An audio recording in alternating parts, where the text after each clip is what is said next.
So once again, in order to mount the models properly and be able to orient them on our mountings on the articulator and be able to remove them and reposition them over and over, we need to create keyways on the back of our models. Okay, so these keyways here, they're designed to reorient the model back on the mounting after it's being removed so we can continue with the process of the work. And it's designed in a way that it can only go back in the same position if it's done correctly. So I'm trying to twist the mounting against the model right now, and I don't feel any move. It feels very secure, very positive in my hands. So we need to incorporate these keyways to our models, our master models that we have here. And it's important to incorporate these two keyways that you see here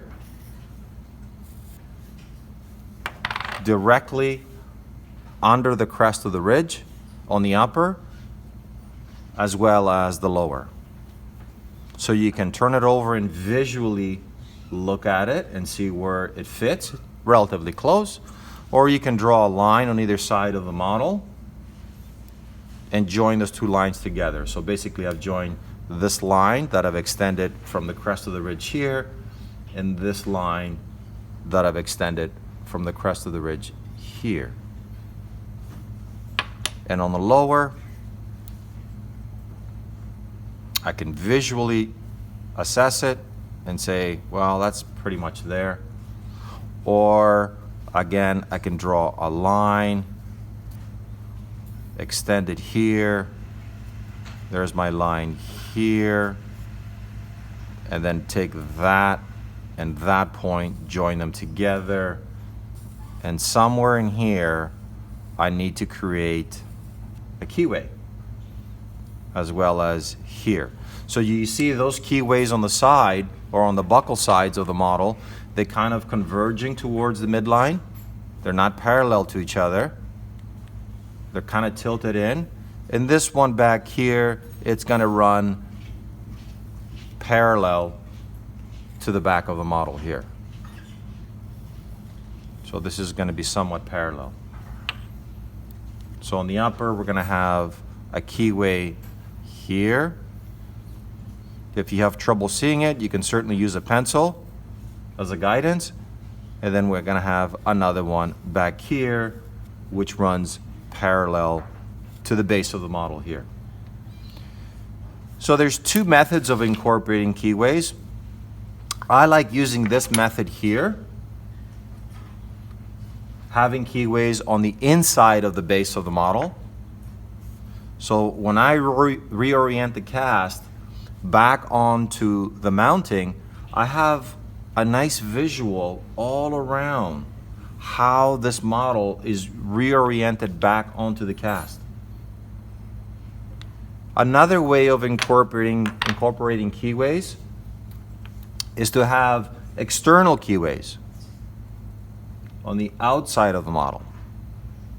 I'm not in favor of these because these end up chipping or breaking as we work with the case.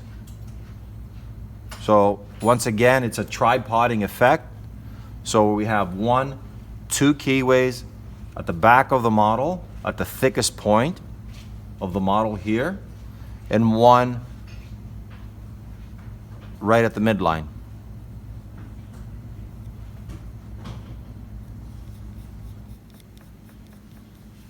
So there's one there, and there's one there, and there's one there. Whereas the internal ones, they're all within the base of the cast.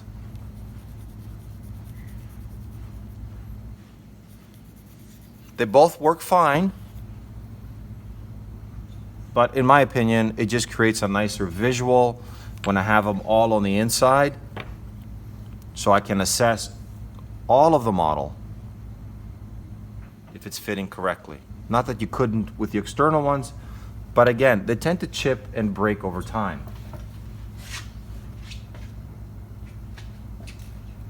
here's one.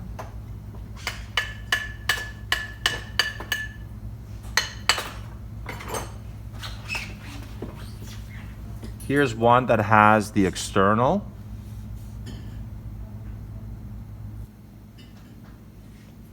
So they fit just like in that manner there.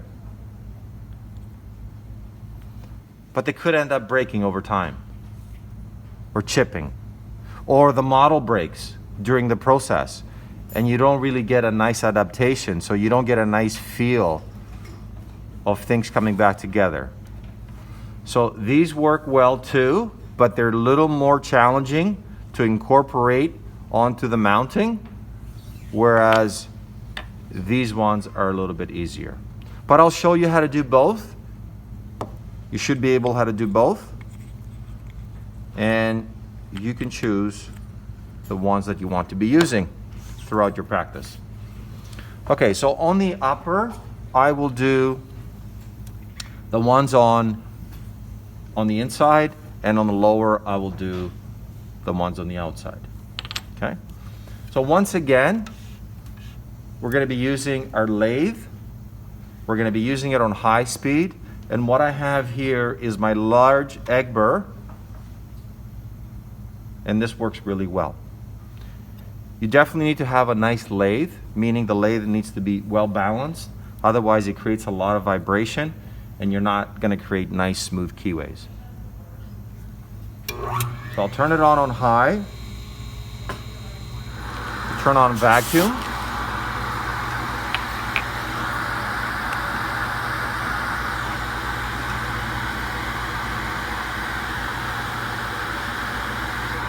And I'm going to use the tip of the burr to finish in the keyway, as you see here. And then I'll turn it around and finish the other end of the keyway. So I'm creating a very well-defined keyway. Start slowly. If you press too hard, you'll create a lot of vibrations and you're going to create a lot of chips on the edge of the keyway. So we want this like that. I don't know if you saw that on camera. The burr catches because I'm squeezing too hard. So you want to go as you get to the bottom of the keyway. And how deep should this keyway be? About 4 to 5 millimeters, which is about half diameter of the burr. So once I created this side of the keyway, I'm going to turn it around and finish off the other edge.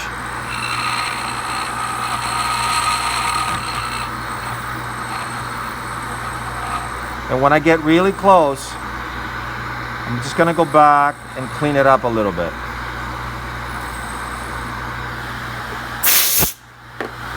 So what we have there is a nice sharp edge all around of the keyway and a depression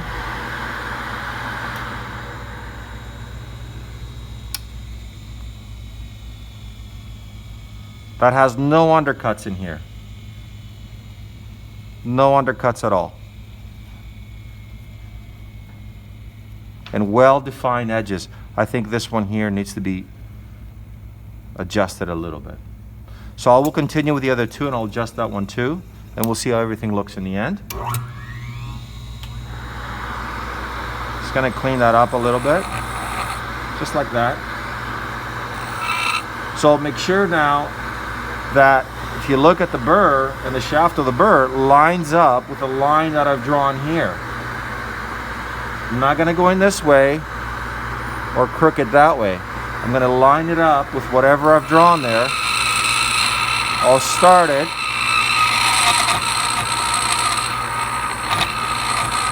Turn it around.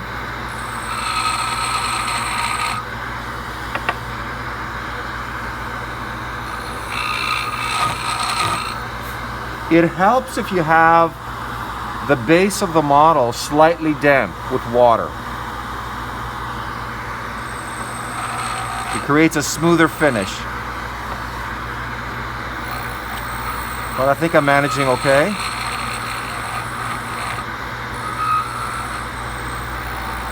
So I'm just going to go back a little bit and define the edge of the keyway and make sure that there are no undercuts within the keyway, just like that.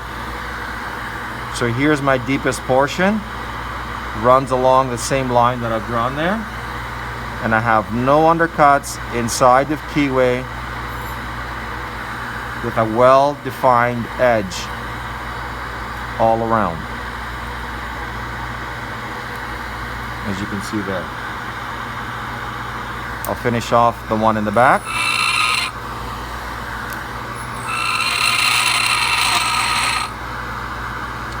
Both of my hands are anchored to the bench. I got both hands on the model, and I want to create a nice stable base.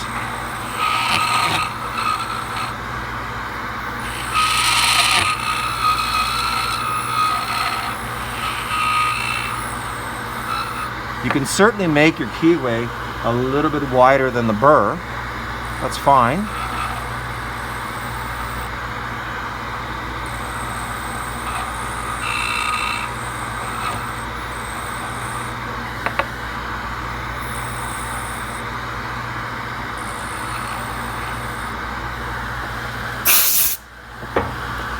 How long should these keyways be? Well, as long as you can, right? You want to make them the bigger the better, so to speak, but not too big to weaken the cast. So if we were to measure these keyways, if we were to put some numbers on them, they're about anywhere between 10 to 12, 13 millimeters wide. That's 12. This one is about 30.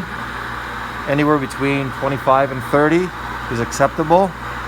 This one is 30, and this one is 28. But over time, you won't need to measure. You pretty much have a good sense of how big this should be. So the lower now, we're going to do them a little bit different. We're not going to do the internal ones.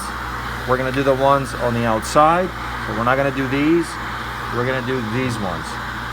So these ones require you, again, if we were to draw a line here and transfer this line this way,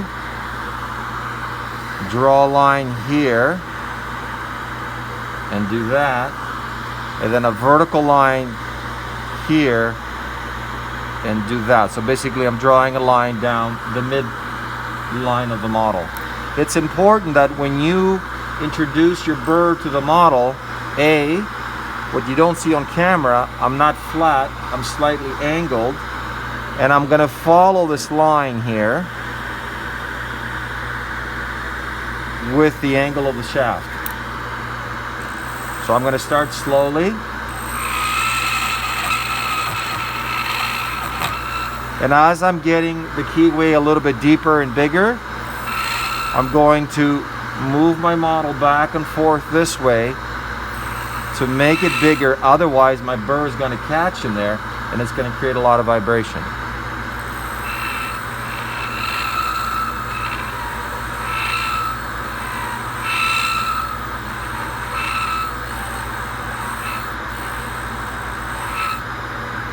So there's one keyway. So let's look at this a little closer. So what I did there, my burr followed that same line of the keyway.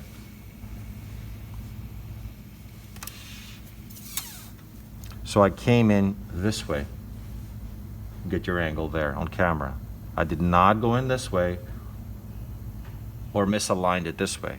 So I'm following the same line that I've indicated here with the keyway.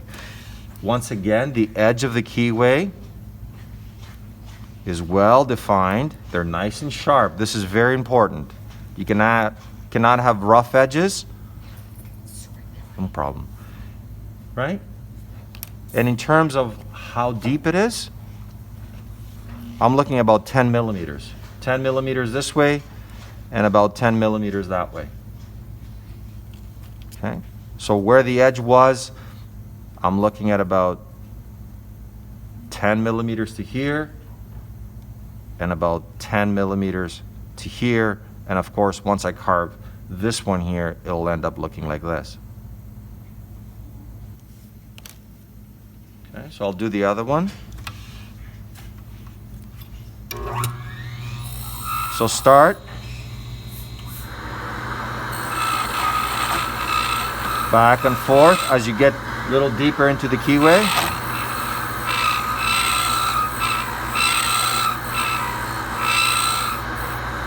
Maintain that angle, this line here, so your shaft of the burr should match this here.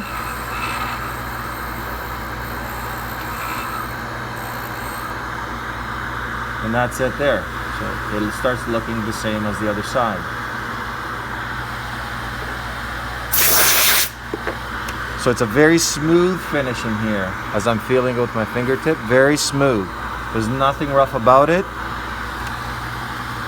And that happened because as I was getting deeper into the keyway, I was gently moving my model back and forth, just cradling it a little bit to ensure that it doesn't catch and create a lot of vibration. So now my shaft is down the line of the midline. So it's not at an angle like so or the other way. I'm following that angle there. And I'm cradling my model back and forth to create that effect there.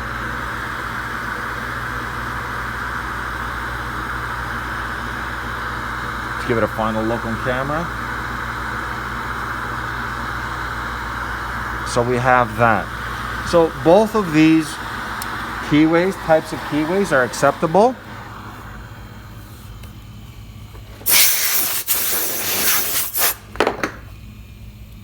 So we have the internal ones and we have the external ones here. Internal on the right, external on the left. They're both acceptable, but these are a must before you do any mounting on your articulators to ensure, once again, reorienting of the casts back on the mountings whenever you have to take them off and place them back onto the mountings. If you don't have these keyways, you have no idea where this model is in relation to the articulator as well as the opposing model.